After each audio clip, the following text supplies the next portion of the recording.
He ordered a bottled beer and made sure it came with the cap still sealed. As he waited on his change, he scanned the bar, trying to determine who might have telephoned him. The small bar's only inhabitants were half a dozen scientists from the North American sector. It could have been any one of them. He sat down at a table. He'd just opened the beer and taken a sip when a man approached him. The man was pale-skinned and thin, wearing a jumpsuit, his hair cropped short. Altman guessed he must be a technician of some sort. "You're Altman," the man said. It wasn't a question. "That's right," said Altman. "And you are—" "I only give my name out to friends," he said. "Are you a friend?" Altman stared at him. "All right," said the man. "Maybe you don't make friends right off the bat. Okay, whatever you think of what I tell you. If anybody asks, you didn't hear it from me." Altman hesitated only a moment. "All right," he said. "Shake on it," the man suggested. The man extended a hand. Altman took it, shook. "Hammond," the man said. "Charles Hammond." He pulled out the table's other chair and sat down. "Nice to meet you," said Altman. "Now suppose you tell me what's going on." Hammond leaned in closer. "You've been noticing things," he said. "You're not the only one." "No," said Altman coolly. "I'm in communications freelance, mostly industrial installation." He reached out and poked Altman's chest slightly with a finger. "I've been noticing things too." "Okay, there's a pulse," Hammond said. "Slow and irregular and very weak, but strong enough to fuzz up other signals. Just a little. I'm a perfectionist. When I set something up, I like it to be crystal clear. Things that don't bother other people bother me. That's why I noticed it."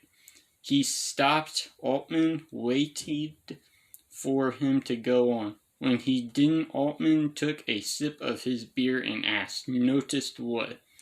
Hammond nodded. "Exactly," he said. "At first I thought it was a problem with the communications terminal. I was installing for Dredge Corp. I didn't know Dredge Corp had a place here," interrupted Altman. That, as much as anything, it was an indication to him that something odd was going on. Dredger Corp was one of the shadiest of the resource retrieval corporation, the sort of company willing to swoop quickly into an area under the radar of the local government, strip mine, or bore and take as much as they could before it was noticed, and then swoop quickly away again. Officially, they don't. Just got here very hush-hush," said Hammond. "I'm not supposed to know who they are. Anyway, at first I thought it was a loose connection, something off just enough to give a minor electrical discharge that gave the line an occasional slight hiss every so often. So I took the thing apart.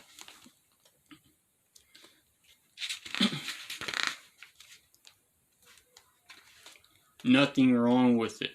So I put the thing back together. The hiss still came sometimes once or twice a minute, lasting a few seconds, sometimes not even that. Maybe you missed something. I told myself I was just about to take the fucker apart again when I thought maybe I better check another terminal in the same system. Same problem.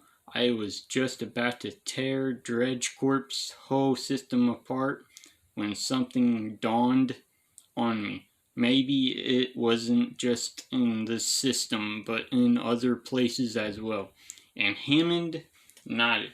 Everybody's picking it up, but nobody's noticing.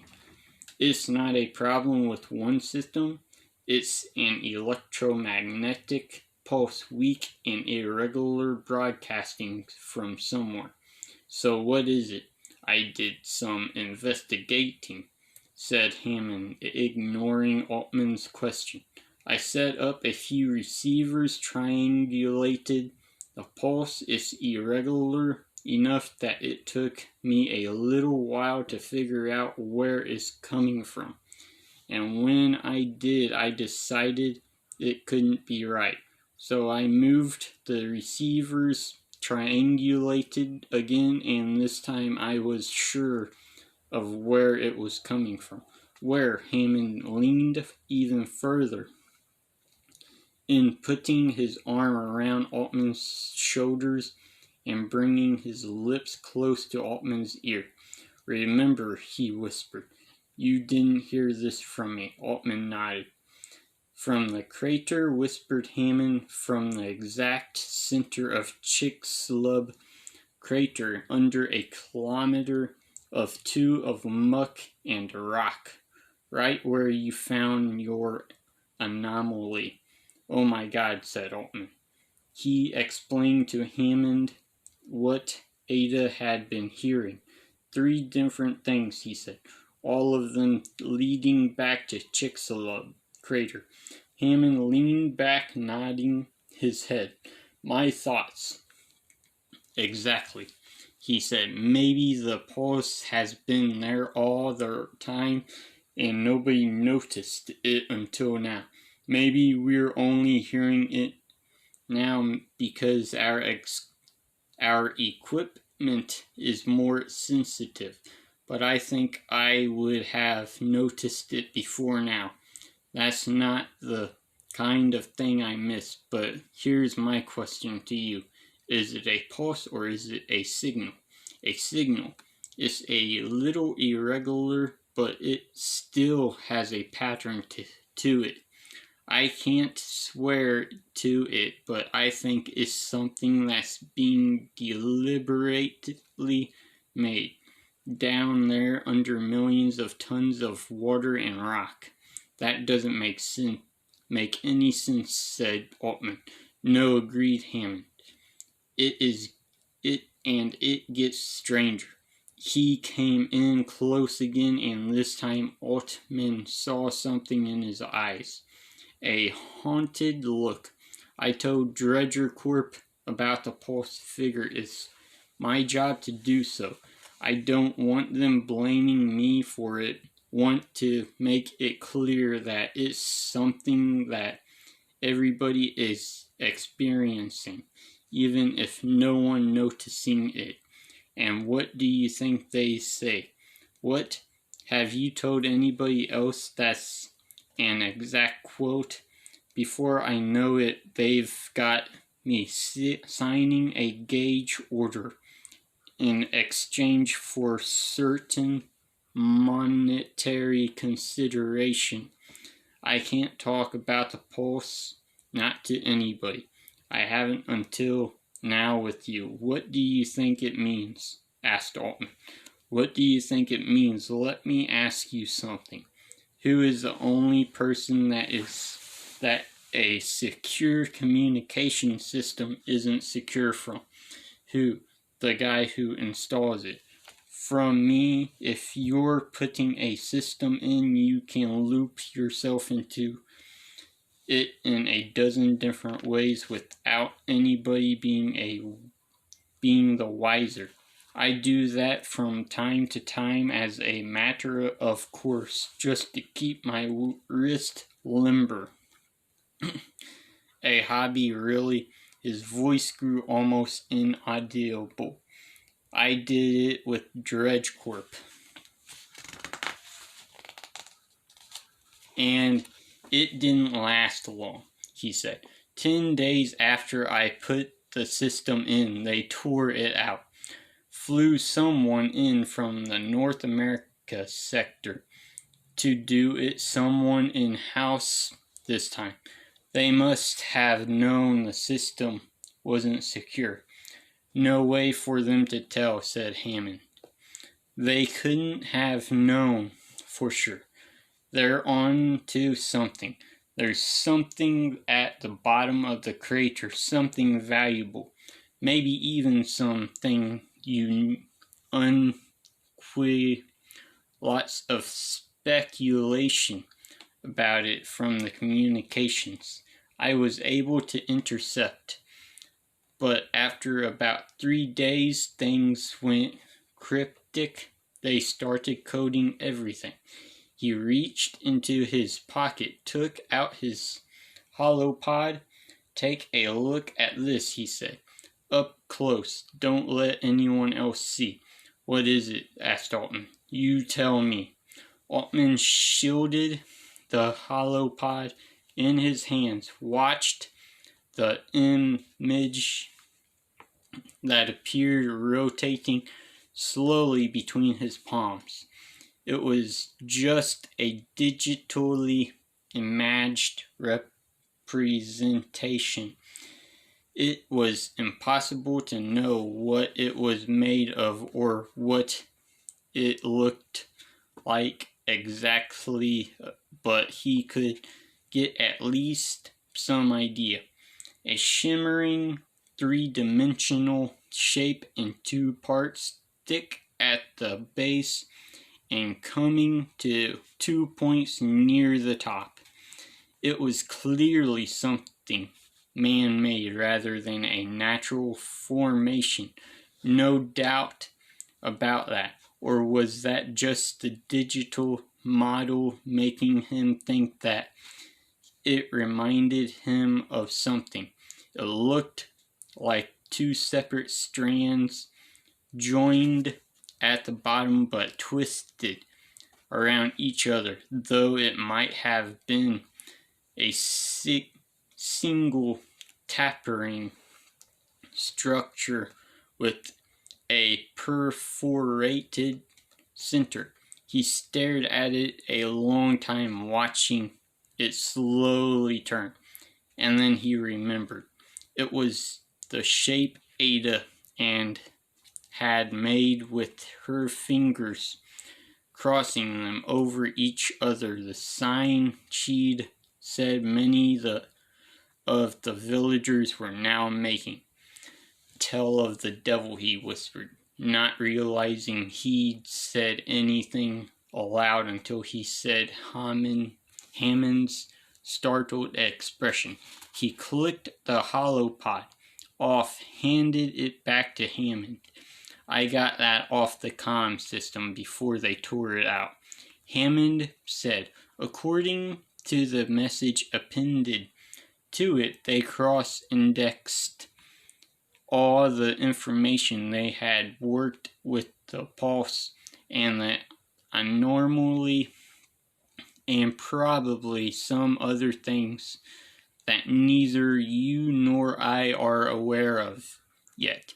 And this is what they came up with. This is what's at the heart of the crater. They sat in silence a while, staring at their glasses. So a pulse starts up, said Altman, finally. Maybe a signal of some sort. Something at the center of the crater. Something that appears to be not a natural geological formation, but a man-made one. Constructed, yes, said Hammond. But who's to say man-made? If not man-made, then, said Altman, and then suddenly he got it. "Shit," he said. "You think it's something inhuman, something alien?" "I don't know what I think," said Hammond. "But yes, that's what some of the folks at Dredger Corp thought." Altman shook his head. "I don't know," he said. He looked nervously around the bar. "Why are you telling me this?" he asked. "Why?" Hammond jabbed his chest again with his finger. "Because you were asking. This stuff has been going on for a while," he said. "Others must have noticed it, but you're the only one who can contact everyone you thought might have the answer. You know what that tells me? That you don't work for anyone, that you want to know for yourself. Surely other people are thinking about it too." "Let me put it this way," said Hammond. "Someone is trying to suppress this. Maybe Dredge Corp, maybe someone bigger than that. A lot of people know what's happening, but nobody's talking about it. Why? Because they've been bought. Why did I talk to you? Because I don't think you've been bought." He drained his bottle dry, then gave Altman a steady stare. "At least not yet," he said.